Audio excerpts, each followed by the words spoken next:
Sean bienvenidos al podcast de Blockchain Summit Latam.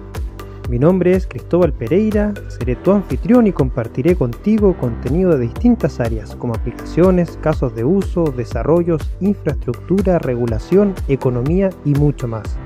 Para eso conversaré con distintos exponentes latinoamericanos y globales, que nos permitirá observar y comprender el escenario regional actual y qué nos podría deparar el futuro. Todo en la misma línea de las charlas y paneles de conversación que organizamos evento a evento en el Blockchain Summit Latam.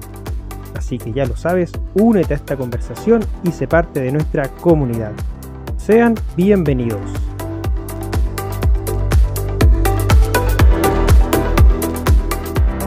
Hola y bienvenidos al BSL Podcast. Una nueva semana, un nuevo episodio número 16. Y hoy tenemos un invitado muy especial. En esta oportunidad conversamos con Saifedean Ammous, escritor del libro de Bitcoin estándar, el que ha sido traducido a 20 idiomas ya, inclusive el español. Pueden encontrarlo como el Patrón Bitcoin. Saifedean es economista y cuenta con un PhD en desarrollo sustentable de la Universidad de Columbia de Estados Unidos. Administra también su página web www.saifedean.com, donde sube artículos de investigación, opinión y cuenta con una academia donde tiene diversos cursos en torno a economía y Bitcoin. Conversamos sobre sus inicios en Bitcoin y la economía austríaca, parte fundamental del pensamiento económico de Saifedean, del libro y de sus clases, así como también de quiénes han sido los economistas que han influenciado su carrera. Nos comentó los puntos fundamentales del libro para aquellos que aún no lo leen, y conversamos sobre las propiedades de Bitcoin como reserva de valor y medio de pago. Hablamos sobre cómo ve Bitcoin y si es posible verlo adoptado por un país como moneda. Terminamos conversando sobre la actual situación económica global y cómo ve Bitcoin y las economías emergentes como las de Latinoamérica. Nos comentó de su visión sobre Bitcoin a 20 años más. Te adelantamos que esta conversación fue llevada a cabo en idioma inglés. Si te gustó este episodio, te invitamos a compartirlo en tus redes sociales usando el hashtag BSLPodcast y seguirnos como Blockchain Summit Latam en las diferentes plataformas sociales. Te invitamos a participar todos los miércoles de los seminarios que estamos llevando a cabo en el canal de YouTube del Blockchain Summit Latam. Puedes visitar nuestra página web www.blockchainsummit.la para más información. Acompáñanos en este nuevo episodio del podcast de Blockchain Summit Latam que esperamos sea de tu agrado. Buenos días, buenas tardes o buenas noches desde donde nos escuchen nuestra querida audiencia del BSL Podcast. Y el día de hoy, ustedes bien saben, me encuentro con Saifedean para entablar una conversación con respecto a economía principalmente. Y bueno, vamos a iniciar esta conversación en inglés. Me cambio el switch and thanks Saifedean for joining us in this conversation. It's a really honor to have you in our podcast. Thank you so much for inviting me, Cristobal. I'm very happy to be here. And of course, I would have much rather have done this conversation live in Panama, but unfortunately that was not possible. Yeah, was very sad what happened. It was a hysteria, a collective hysteria that, all of us know what happened then, and it's just something that we have to adapt. In order to start this conversation, can you share with us your beginning on this ecosystem? When did you hear about Bitcoin for the first time, and when did you comprehend it? Because I think that a lot of people just hear about Bitcoin one time, but doesn't comprehend when they start studying a lot. For my example, I know about Bitcoin 2017, but I just know more about Bitcoin about early 2017. So it took me almost 2 years to really know about what is Bitcoin. I honestly don't really remember when I first heard about Bitcoin. People always ask me this question and I never have a good story to give. I heard about Bitcoin quite early and I didn't pay much attention to it. And initially, it was very difficult to get good resources to understand what is going on. But then after a while, I think I would say it was really after 2013 that I started to really pay attention to it and study what is actually going on. In particular, I would say it was after the Silk Road incident, wherein the Silk Road website was closed down. And I thought, in my mind, this was one of many good reasons that I had seen, that I had in my mind for why I thought Bitcoin would fail. Because, just like now, people are full of explanations and reasons for why they think Bitcoin will succeed, or for why they think Bitcoin will die. And I kept watching as Bitcoin continued to refuse to die. And then 2013, I expected this would probably hurt Bitcoin massively, but instead it did not. And Bitcoin continued to grow and continue to become more secure, and it wasn't attacked and it wasn't banned. And that's when I started to think, go beyond the fact of will it work or will it won't work. Let's assume that it works. What are the implications of that? What happens if we have this new little monster growing in the global financial system where there's this own independent currency that nobody controls? What would be the impact of that? So I really started thinking about that question about 2013, 14, and then started writing about it in 2016 or so. And then in 2017, I wrote the Bitcoin Standard. And this has been the question that I've been thinking about since. Thanks for sharing your beginning, Saifedean. You have a very awesome book called The Bitcoin Standard. Has been translating to 40 different languages now, or 17? 20. 20 also. What are the key topics of your book for the one that hasn't read it yet? Because for me, it's a must read in terms of understand more about Bitcoin and economics. I think the starting point of the analysis of my book is the issue of the hardness of money, the degree to which money is hard or easy money. And I measure that. I use a measure for that, which is used in the gold industry and has been used for many years among gold analysts and silver analysts and analysts of other metals. It's used to try and explain, it's used as a way of understanding gold's monetary role. And that is called the stock to flow.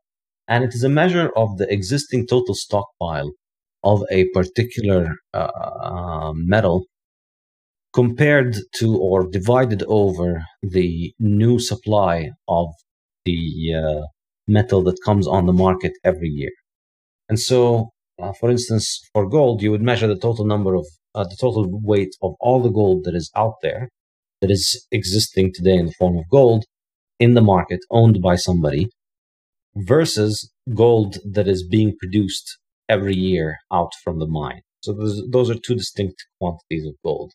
And if you divide the stock over the flow, you get a measure of, I would say, what is called the hardness of money. And effectively, the higher that number, that means that more of the currency is from the hands of people who already own it, and relatively less is from the hands of people who are able to make new of it. And so the miners, or the people who produce more of it, are only able to make a small marginal contribution of the total amount that is available on the market. And it's my contention, and the contention of a lot of people from the gold market, is that the contention is that having a high number for the stock to flow is what makes you a monetary metal. And historically, gold has always had the highest stock to flow. And I get into details more about this in the book. But silver had the second highest stock to flow, and it was used as a monetary metal because of that. Now, what is interesting now is that silver stock to flow is declining, but Bitcoin's stock to flow is rising. So silver is not really used as money much anymore these days, and its value is primarily industrial.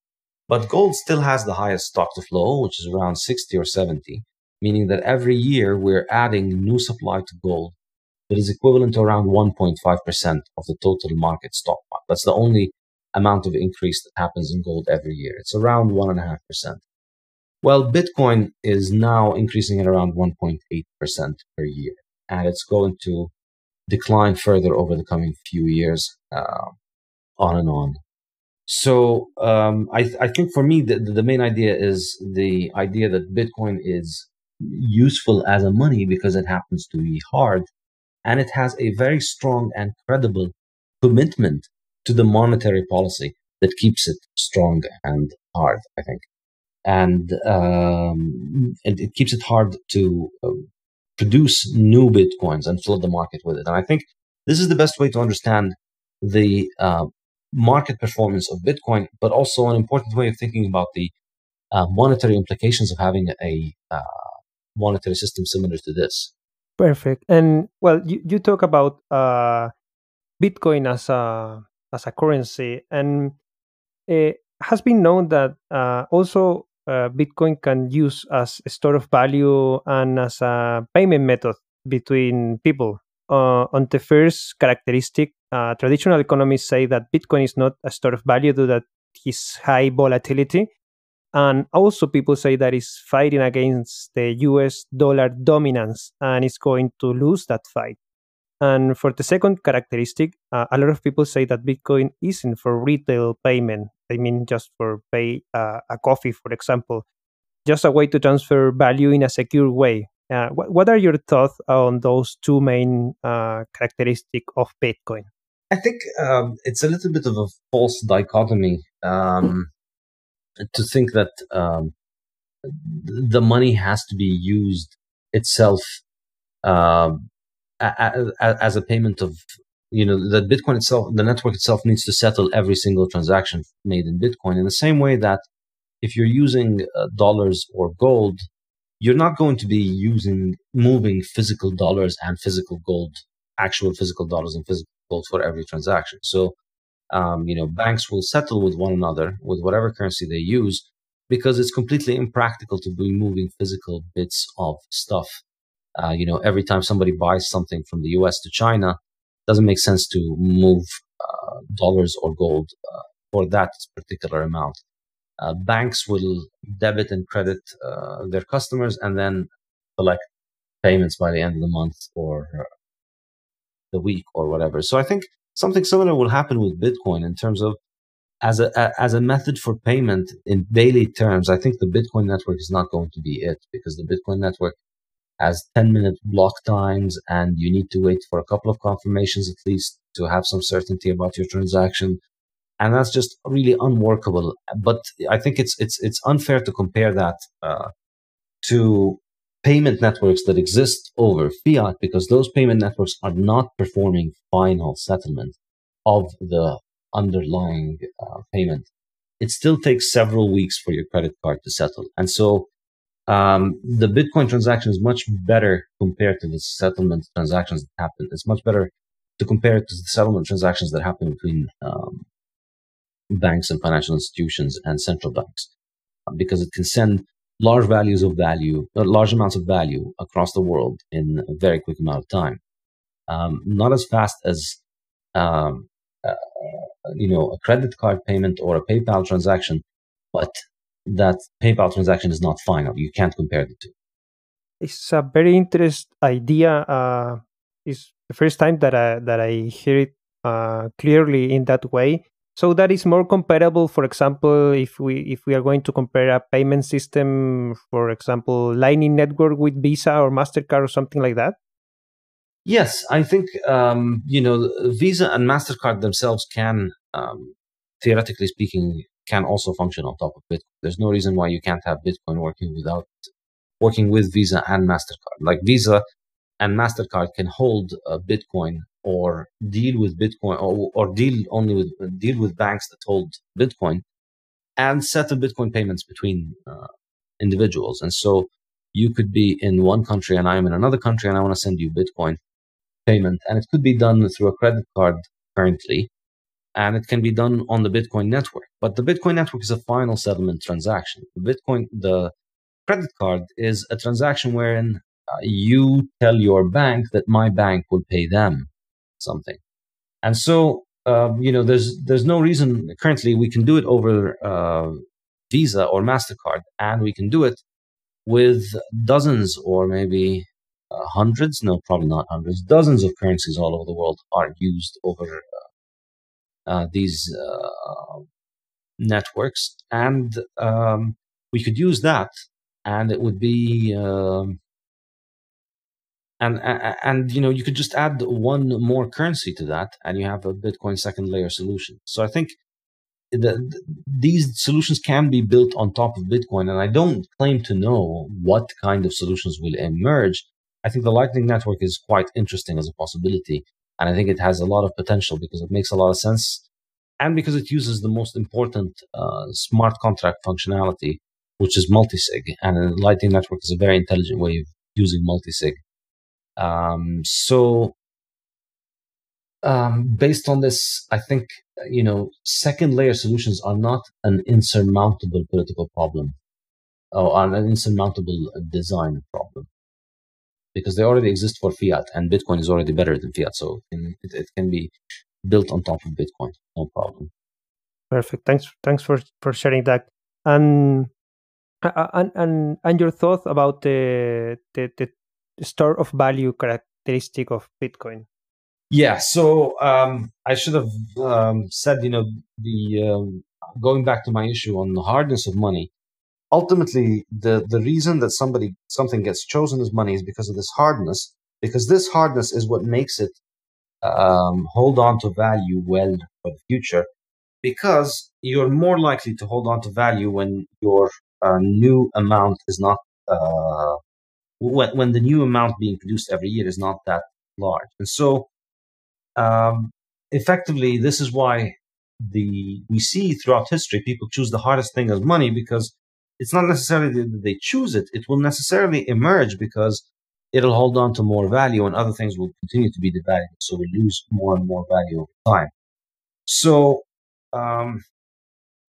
the interesting thing then is that if you think about the cultural and economic and social consequences of being able to use a form of money that is hard, that is resistant to inflation, I think that is the most amazing aspect of Bitcoin. For me personally, and that's really why I wrote the book, because I think hard money is, in a sense, it is the underlying, it's the underlying financial infrastructure of society in a much deeper way than just thinking about the banks themselves or the businesses themselves or the individual things that are used for payment or that are used as money.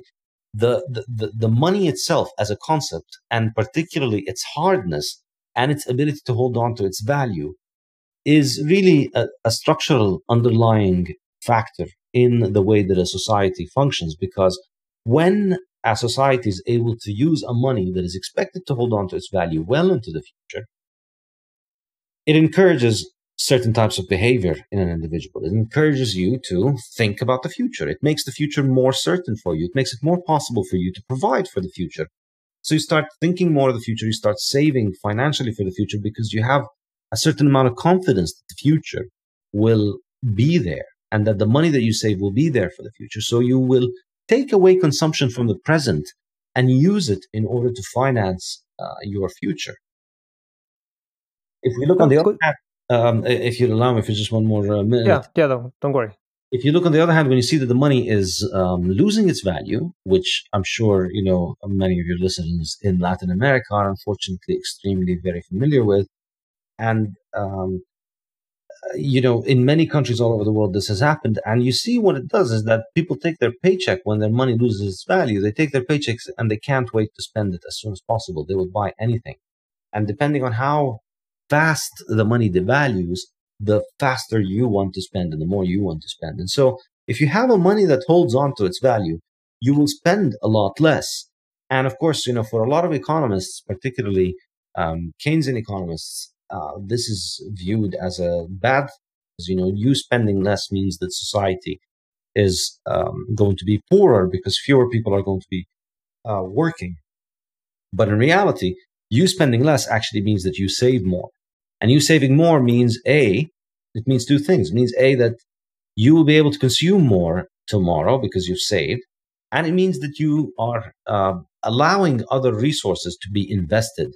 And so if you take your savings and you invest them, or you give them to somebody to invest them, then that person is able to bring resources onto the market and carry out economic activity. And merely by deferring consumption, even if you don't invest, simply by not consuming, you take away consumption goods. You don't take away consumption goods. You allow others to consume them, and so you allow more consumption to take place, more resources to be directed toward production. And so the flip side of saving and deferring consumption is more capital accumulation, more saving for the future, more provision for the future. And then when more capital accumulation happens, that leads to higher productivity, and that leads to more economic growth and better standards of living. And this is effectively the process of civilization and economic growth. And you see why inflation is so bad is because it rolls back this process. Naturally, humans are constantly accumulating capital and thinking of the future and thinking of providing for the future. And then inflation comes about and it takes away the wealth that they're accumulating, and it tells them nothing is certain tomorrow, live for today. And then the consequences of that in the long run, I think, are quite devastating. So continue that idea, Saifedean. It is possible to have Bitcoin as a strong currency or even adopted by a country. Thinking about Bitcoin is not inflationary and every unit of Bitcoin is increasing its value, as you said, and people will not be incentive to spend that Bitcoin. What about that trade-off between the store of value or lock down that Bitcoin and spend it for life? Because a lot of people have to live, have to pay the bills, the rent, and everything like that. So what is that trade-off between store that value and spend it?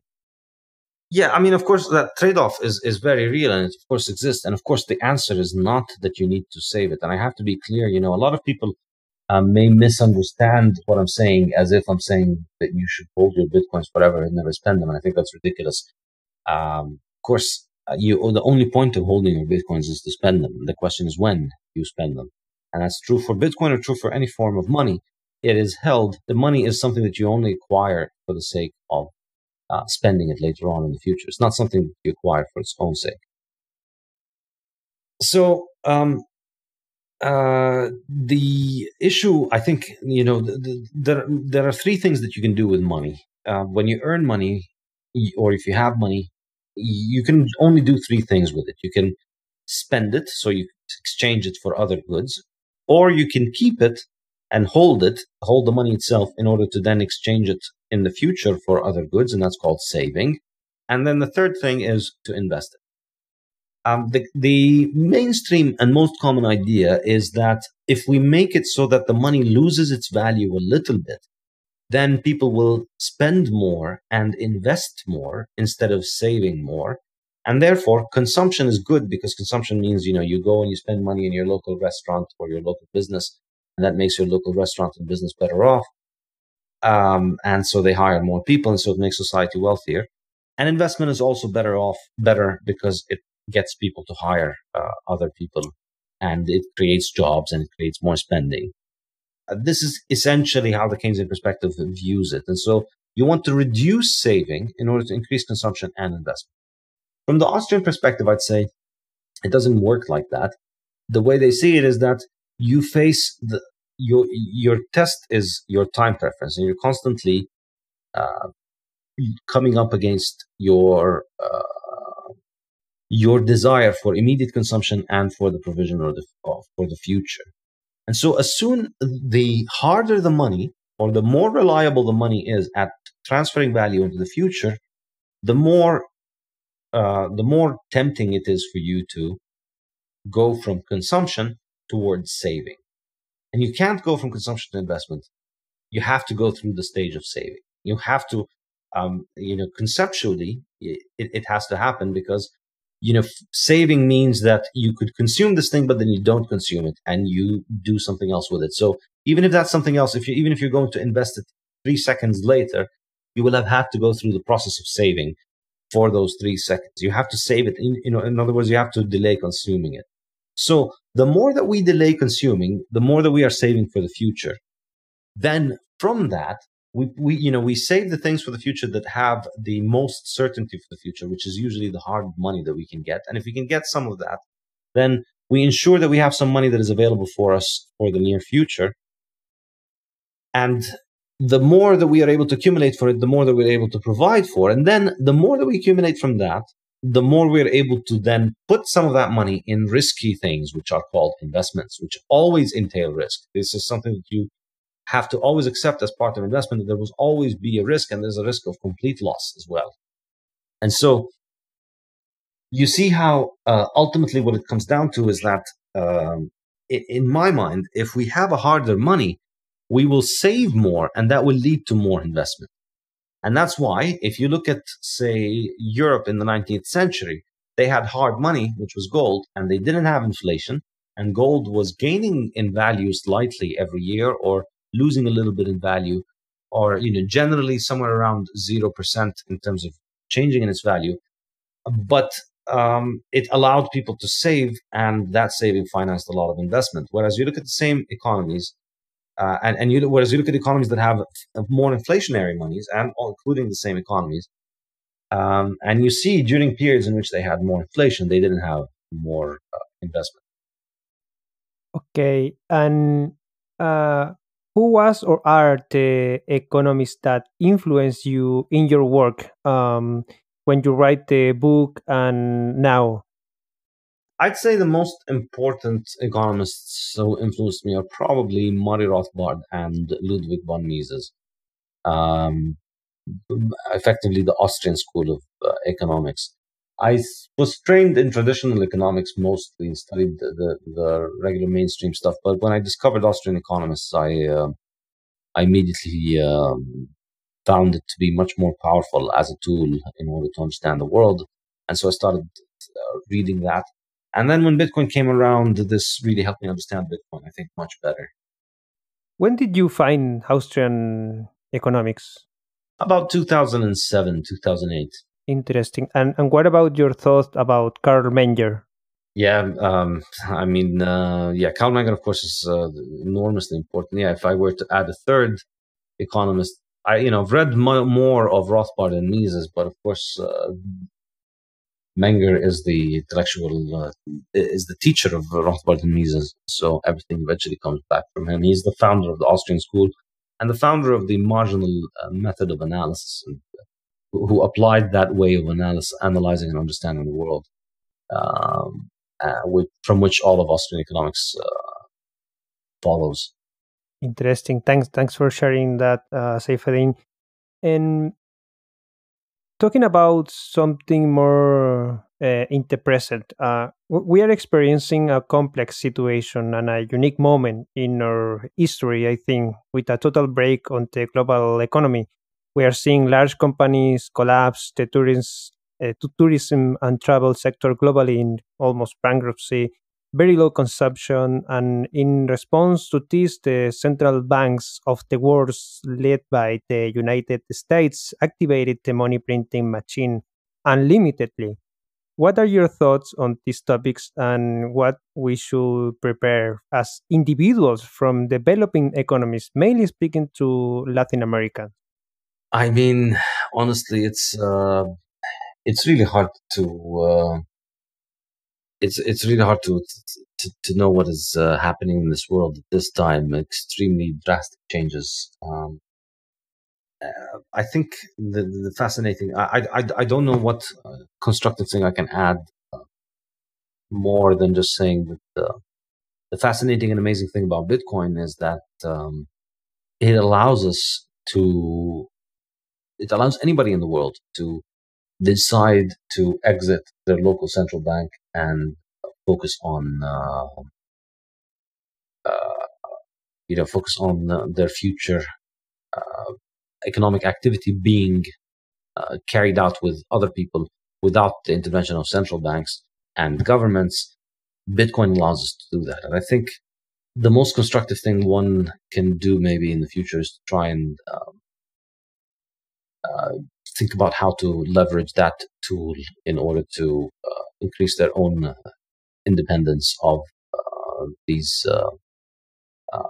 economic changes that seem to be happening, and the increasing degree of government control and inflation that we see happening all over the world. It's not just about inflation, of course, although that is an important part of it, but it's an entire economic system where I think the fact that central banks can control the issuance of money makes economic activity on their platforms, if you want to borrow a term from the Bitcoin industry. If you use central banker platforms, you're always carrying local government risk of the whole thing blowing up in your face one day, and it's great to have Bitcoin as a safety net for that. Do you think that economies that we have in Latin America and all the developers countries are going to collapse in the near future, or this is going to be sustainable just with the money printer,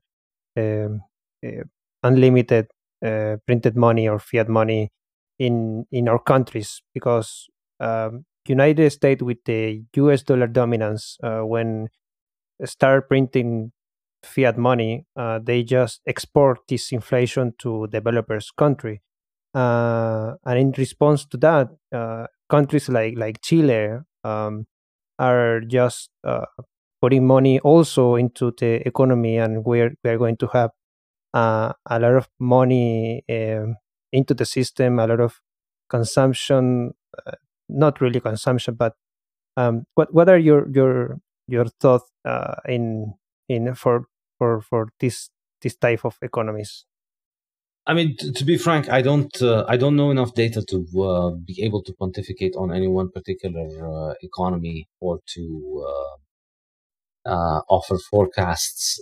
This is not my job to make those forecasts, and I don't do them. However, I cannot help but notice the incredible amounts of government spending that is taking place. And I think, I mean, to be honest, up until 2019, if you spoke to me and if you read one of my papers on my website on how Bitcoin can continue to grow, there's an idea in my mind that we don't necessarily have to see hyperinflation happen in order for Bitcoin to take over, because Bitcoin is harder than the other monies. It's better than the other monies. It'll continue to appreciate in the market over time, regardless of whether the other monies sabotage themselves and blow up in hyperinflation as they seem to be, as some think they will. But I have to say that this year, because of the absolutely insane and impossible amount of economic damage that I think has happened around the world because of the coronavirus and the reaction to it, and of course, primarily it's the reaction to the coronavirus more than the virus, which I think is quite conclusively, we can see now that most of these things destroyed the economy, but they didn't destroy the virus. The virus has spread all over the world, largely irrelevant to what measures countries have taken. So countries that locked down or didn't lock down, they all eventually get the virus. And we see Belarus, for instance, or Sweden, no difference in their numbers to other countries that didn't do it. So whereas the economic cost of the lockdowns is going to be absolutely massive, and I think it's the reaction to it. First, I think the two problems is the suspension of economic activity, which is a massive problem, and then the response to it through massive inflation. This is a double punch that I cannot see in any way in which we can just escape this double punch normally, like nothing happened. I think you tell the majority of the population that they're not allowed to work, they're not allowed to produce, you're going to sacrifice an enormous amount of economic output, which is essential for people's survival and essential for people's daily lives. And, that can be papered over for a few weeks through the use of lifetime savings. But it's the economic impact, I think, is going to be absolutely massive over the coming months and years. And I wonder, I'm not entirely optimistic about the value of national currencies anywhere in the world at this point, and I would definitely urge people to look at ways of diversifying. Yeah, yes, the time will tell us what is going to happen. This is a different question about what we have been talking. What are your thoughts in relation to other networks or infrastructures, such as Ethereum, for example, and the development of these so-called stable coins? Could they allow the most retail type payment process, or they are not going to be a good use case for what we are talking? I think stable coins are interesting in that they seem to have grown and worked and acquired significant market demand. And I think they do solve a good problem. The vast majority of the world would definitely prefer to use cryptographic dollars rather than their local government coins, which are absolutely terrible in the vast majority of the planet. So for all of the problems of the US dollar, it's still better than everything else out there, more or less, for national currencies. And there is definitely demand for it. And I think we'll continue to see that continue for as long as these currencies are not very big. Because I think if they grow to a point where they're very large, operability with the fiat banking system is always a quick switch away, and I think central banks can limit their operation quite significantly. It would be very straightforward to prevent them from having significant access. Well, I shouldn't say very straightforward. It is straightforward compared to Bitcoin. It's not straightforward compared to, say, a credit card payment. Probably it's more complicated. But I think, if it grows significantly, it's likely going to run into problems because it will be used in ways in which the fiat system will not tolerate or enjoy massively. And just to end this conversation, what is your vision for the future and your thought about the next 20 years, for example? From now, we will have, do you think that we could have like a Bitcoin standard in the next 20 years? I think the way that I like to think about it is the Bitcoin standard is basically already here. It's just about whether you want to adopt it or not. In other words, it's like a new technology that is out there. We already have this monetary system that is built on Bitcoin. And for me, it is absolutely astounding that Bitcoin has grown to where it has grown so far in this period. If you think about it, it's an open source project on the internet. The owner disappeared after a year or two of operating it. And users have been voluntarily contributing to upgrade it and maintain it as it has continued to grow, and the same distribution of coins with which we started, which has been fairly mined entirely from start to finish, the same thing has been, the same coin distribution has been maintained. Nobody has been able to tamper with it. It's growing as a system, and it's maintaining its fundamentals in a way that I think gives it more and more credibility with every passing day. So I think it's there are a lot of people who may be disappointed with this and what Bitcoin is doing. I think it's really a problem of unrealistic expectations, that you arrive at Bitcoin thinking, all right, well, it's already here now, and if it's made it so far so quick, then surely it's only around the corner that we replace everything in the world. And I think that's missing the point of the significance and the magnitude of the transformation that Bitcoin brings about, in that moving people's cash balances, moving billions of people's cash balances from their local currencies and their local financial assets into this digital protocol is never going to be a straightforward or quick process. Not because of the technical limitations, but also because of just simply the liquidity limitations.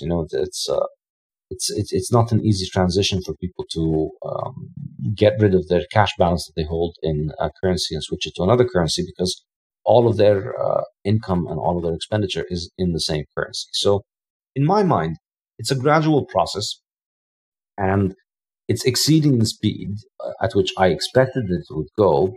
And I don't know how fast it would go into the future, but I think my expectation is that in 10 years or so, Bitcoin will probably be a much larger part of the world economy than what it is today.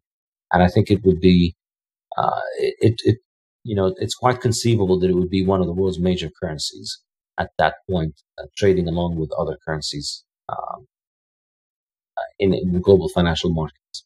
And in this forecast, is this going to continue be adopted by the people as we are seeing right now, or governments or institutions will definitely be adopted as well as a unit of value? I think institutions ultimately are made up of people, and institutions.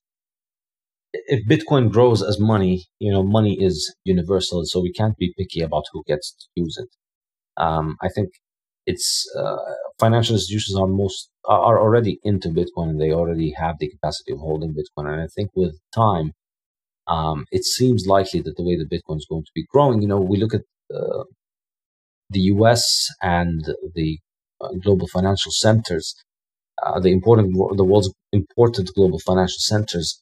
They seem to be taking a positive regulatory approach to Bitcoin, in which Bitcoin is gradually growing inside the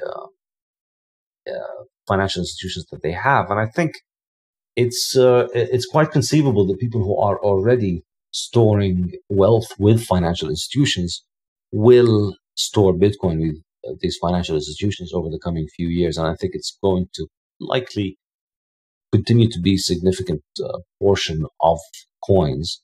How much is really open for debate, but I think that this is probably a part of Bitcoin that will happen. There will be large amount of money. This is the case already. I think that a majority of coins are probably held in exchanges and held in custody for others. It's obviously not good for security. First, Bitcoin to be more and more centralized, but more and more decentralized. But I think realistically, this isn't very popular to say it, but I think we have to just come to terms with it. That realistically, Bitcoin is much more popular as a hard money than it is as a payment network. And Bitcoin is also permissionless, which means that people who want to access it as hard money without having to use it directly as a payment network, without having to hold their own private keys, is probably a significant enough demand that they could probably bid up the, more and more coins and more transactions will be held by parties holding coins for others. I think we should probably come to terms with this, even though we might not like to accept it, but it's, I think, the economic reality of how the network operates. And I talk about this in one of the papers that I have in my book on my website, Saifedean.com, where I discuss the options for Bitcoin scaling going into the future and discuss this in much more detail. Well, thanks a lot, Saifedean, for this conversation, this time, and it was definitely one amazing ideas that you share with us. If someone wants to contact you, well, you share with us your website. We are going to have it in the comments of this episode also. But if they want to contact you directly, there is a way. Yes, there's a contact form on my website, saifedean.com. You can contact me from there, and my book is available in Spanish. You can order it. You can find links to order it on my website as well. Yeah, we are going to share it also. It's called El Patrón Bitcoin. So we are going to spread it here also in this Spanish edition. And finally, this is a question that I ask for everyone that is in this podcast, just to get to know a little more about you. What are your hobbies? What is Saifedean do after he's finished his work? You're probably going to like this. Football. I'm obsessed with football. I play football. Awesome. Watch football a lot. When I was a kid, I lived in Rio de Janeiro for 2 years. When I was 7 to 9 years old, and I became a big fan of the Vasco da Gama. So I follow Vasco da Gama. I'm sure some of your listeners in Latin America have heard of the team. Yeah. Fan of Romario and Vasco da Gama, and also in Europe, I'm a huge fan of Liverpool. That's the thing that I focus on.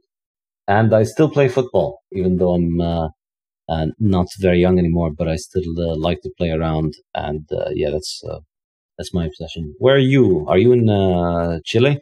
Yeah, I'm in Chile. What is your team? Here is Colo Colo. Is the biggest team in Chile. It's the only one that have won the Copa Libertadores. It's the main football club championship in Latin America. Yeah, I have a shirt for a Chilean team called Palestino. I'm sure you know Palestino. Oh yeah, I know. Yeah, because I'm from Palestine, and there's a huge Palestinian community in Chile, and yes, a friend of the family got me a T-shirt for El Tino. So they're my Chilean. Awesome to have you one of those T-shirts.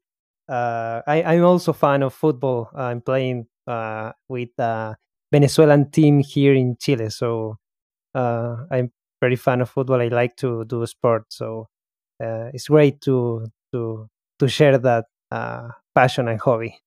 I know. I hope to come visit you in Chile, and maybe we play together at some point and go watch a game. Yeah, of course, that is awesome. So the doors are open once that we have passed this hell theme that we are having right now. I hope so. I hope it'll happen soon. Yeah. So thanks a lot, Saifedean. It's a very pleasure to have you in our podcast, and we are going to have you also in our online edition of Blockchain Summit Latam. We're going to run it from October 19 to October 24th. So in the next couple of weeks, we are going to share the agenda. So please visit our website, blockchainsummit.la, or follow us on our social networks, and we are going to share all information about Blockchain Summit Latam online edition this year, 2020. And well, thanks a lot, Saifedean, again for sharing your time with us. Fantastic. Thank you so much for having me, Cristobal. I enjoyed this. Awesome. Thanks. Bye-bye. Bye-bye. Cheers. Bueno, esta fue la conversación con Saifedean Ammous, autor del libro The Bitcoin Standard. Espero haya sido una conversación de su agrado. Conversamos sobre sus inicios, lo que ha sido escribir el libro, las principales ideas del libro. Hablamos sobre las escuelas austríaca de economía, por qué Bitcoin puede ser un estándar a nivel de moneda o de sistema económico para las personas y los países, sus ideas sobre el ahorro y el consumo.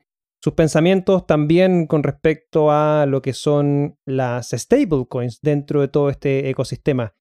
Esperamos lo hayas disfrutado y te recordamos, este episodio está disponible en todas las plataformas como Spotify, Apple Podcasts y Google Podcasts, y también disponible en nuestro canal de YouTube, Blockchain Summit Latam. Lo puedes encontrar buscando en YouTube Blockchain Summit Latam, o también accediendo a nuestra página web blockchainsummit.la podrás encontrar los links a nuestras redes sociales. Te recordamos que también que a través de nuestro canal de YouTube puedes encontrar todos los seminarios que estamos haciendo semana a semana. Los miércoles, esta semana hablamos sobre gobernabilidad y estaremos conversando esta semana con la gente de Binance, específicamente con María Ángel, para conocer más con respecto a el desarrollo de Binance en Latinoamérica. No te pierdas todos los viernes también el BCL Contrarreloj, donde analizamos todas las noticias semana a semana en conjunto con nuestro media partner Cointelegraph en español. Junto a Ezio Rojas, Head of News de Cointelegraph, estaremos analizando y analizamos toda la semana las 5 principales noticias, todos los viernes en el canal de YouTube en vivo y también en formato podcast, a partir de la 1 de la tarde de Chile, 2 de la tarde de Brasil, Argentina, 7 de la tarde de España o también mediodía de México, Colombia, Panamá, Perú. Nos estamos viendo en una nueva edición del Blockchain Summit Latam Podcast. Esperamos que esta conversación haya sido de tu agrado y nos estamos escuchando prontamente. Que tengan una feliz semana donde quiera que nos estés escuchando. Cuídate, mantente a salvo, esto todavía no pasa, así que solamente dedícate tiempo para aprender, trabajar, estar con la familia. Nos estamos viendo, que estén bien. Chao, chao. Te recordamos que el Blockchain Summit Latam es uno de los eventos íconos de Latinoamérica sobre blockchain, DLT y activos digitales, con más de 600 asistentes, 50 speakers y 30 empresas por evento. Forma parte de Latam Tech, empresa que busca construir en conjunto la nueva Internet del valor y la confianza, a través de sus unidades Blockchain Academy Chile, Hack Latam y Blockchain Summit Latam. Las opiniones vertidas en este episodio son de exclusiva responsabilidad de quienes las emiten y no representan necesariamente el pensamiento de Latam Tech. Este podcast es traído y producido a ustedes por Latam Tech. Para más información puedes visitar nuestra página web www.latamtech.la.